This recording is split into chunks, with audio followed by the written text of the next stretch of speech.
few key things that professional high-level photographers know about photography that beginners don't know. And the fact that beginners don't know this means that they're going to be disadvantaged in any photography competitions or taking pictures in general. Today I'm going to be breaking down high-level tips and tricks to help beginners level up their photography. These tips are the tips and strategies I've used to actually get into the local newspapers for my photography and win photography competitions throughout the year. Now, the truth that most beginners don't realize is that gear actually doesn't matter. Like, a lot of beginners think if they get the highest level camera or they get the best lens, that will instantly level up their photography. Improving and becoming really good with cheaper, lower budget cameras is going to level up your photography more, because you learn things like composition, lighting, editing, and the other skills that you need when you're using a higher end camera. Now, just leveling up the camera won't change your image that much, to be honest. There's other things that will change your image a lot more, such as lighting, composition, framing, posing. So just getting a high level camera won't improve your photography. I'll tell you of a story of a guy I knew. He had a Canon R6 Mark II, one of the best cameras that Canon actually makes. He was doing portrait photography, but from his photos,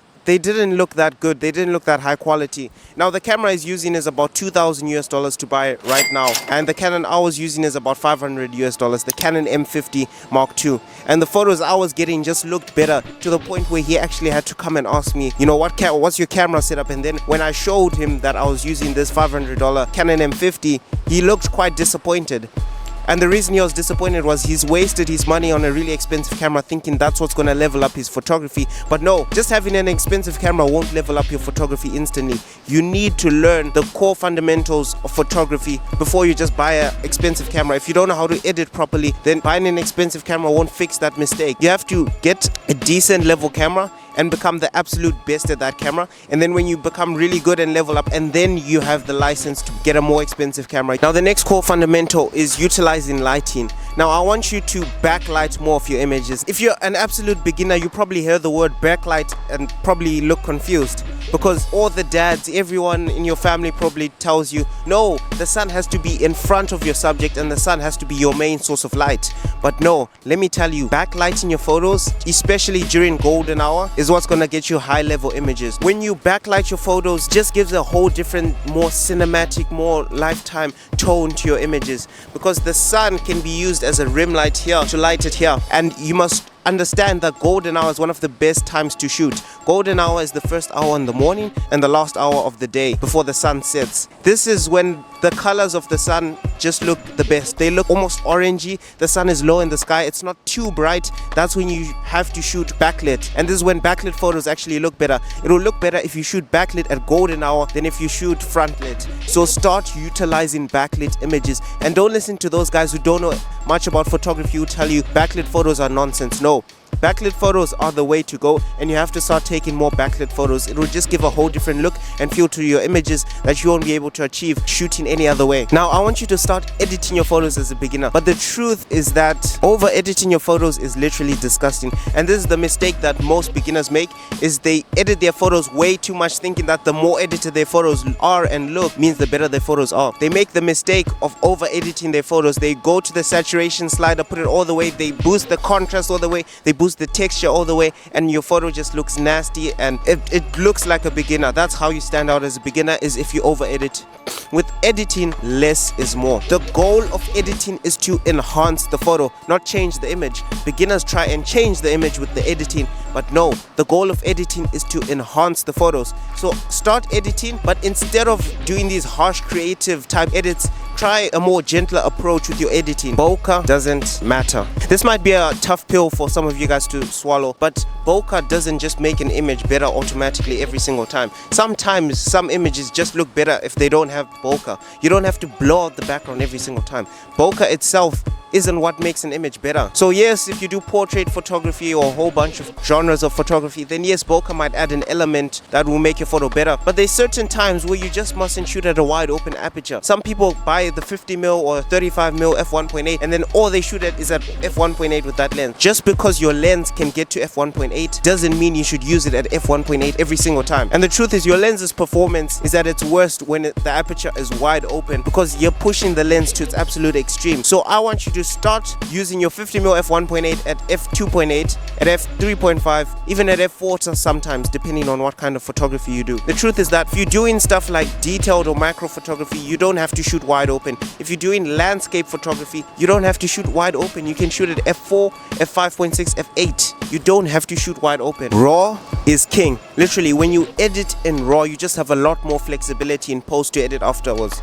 I see a lot of people shooting in JPEG just because the file size is smaller, but there's a reason why the file size is smaller. The file literally doesn't have as much information as a RAW file. If you shoot in RAW, then you have a lot more information to move afterwards in post. So if you're trying to edit a JPEG, your image will start falling apart, and because you over edit anyway, then your image is already falling apart. So try shoot RAW and then try edit RAW, because you can change a lot more things without the image breaking apart, since you have a lot more information, and your edits will look a lot more cleaner if you just shoot in RAW. Now, as a beginner, I recommend actually taking less photos. This spray and pray mindset has to stop. As a beginner, I want you to consciously look at your surroundings, look at your environment, and then constantly see what do you want in your photo, what are you trying to convey, what is the story you're trying to tell. Most people just see a nice thing and shoot it, but then you want to see what is my foreground, what is my background, what am I trying to put emphasis on, what am I trying to show, what am I trying to convey with this image. If you think about that just consciously, you then automatically improve your photography, because now you're connecting with how the viewer is going to see the photo and what the viewer is going to think about when they see the photo. So if you're taking a portrait,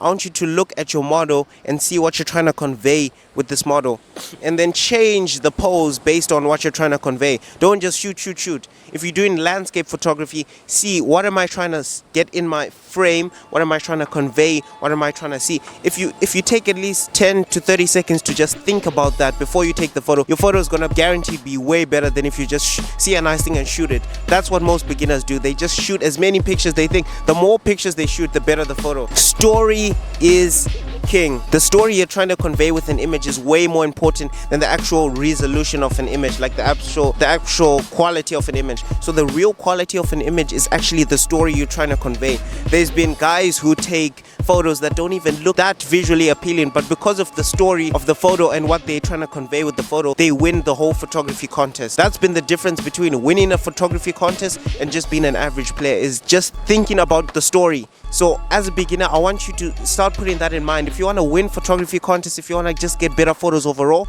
don't think of quality, don't think of the actual resolution, think of the actual quality of an image. What quality is the image? What am I trying to convey with the image? What story am I trying to tell? A picture can tell 1,000 words if you know how to frame it. Being creative means different. If you want to stand out in this modern day world, you have to be creative, and being creative means that you're different. Being different means that you tried something that other people haven't tried before. You tried something that not many people have tried before. If you take the same angle, the same type of pictures, then you're not being creative, and it means you're not unique, and it means you're not standing out. Sometimes you have to break certain photography rules, overexposed or underexposed, to get a certain look, a desired outcome. Don't listen to the photography rules. I want you to go and experiment and take whatever photos that you get and see, experiment for yourself. See if you like these photos better, see if you don't like these photos better. Now the next tip is to steal like an artist. So when you see another photographer taking a photo, and then you see the behind the scenes, let's say on social media, of how they got the photo,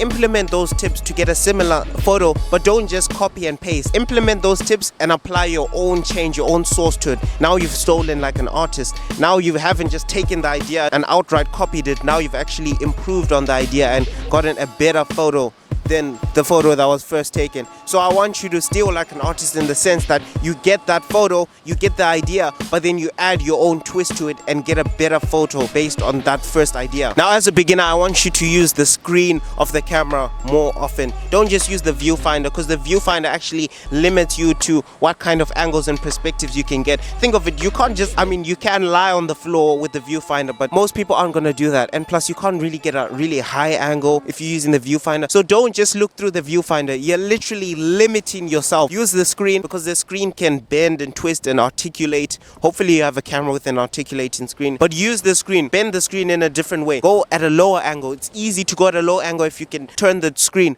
Go at a high angle and look and turn the screen so that you can see it. It's much better to get a lot more creative shots if you can change the perspective and angles of your camera. And if you're shooting through the viewfinder, then you're limiting yourself. You can't Just shoot through the viewfinder with certain perspectives. So don't limit yourself, use the screen. Now this is genuinely real talk. Don't compare your photography to other photographers who you see on the internet, because comparing yourself is what's gonna demotivate you, thinking that your photography is worse than it actually is. Think of it, on social media you've seen some of the highest level photographers who have mastered their craft, doing photography for the last 20 to 30 years, and who are absolute professionals, and you're gonna compare your photo as a beginner to that level of photography. You're gonna be so discouraged. Don't compare yourself to other people who you see on social media.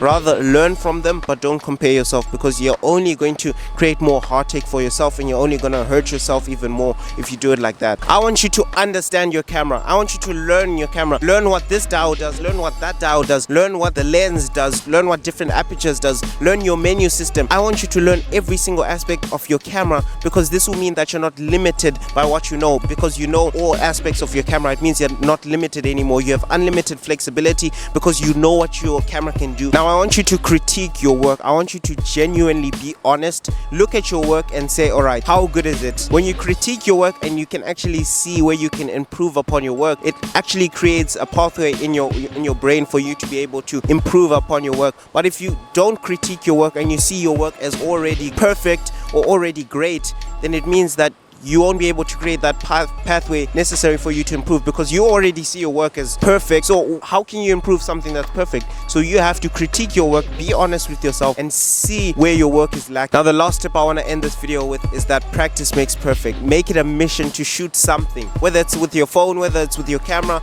Just practice. Get your camera, go for a 1 hour shooting session. Just go shoot random stuff, go shoot nature, go shoot wildlife, go shoot portrait photography. It doesn't matter what genre of photography you do, you will overall improve your photography in every single way if you can just go out and shoot and practice every single time.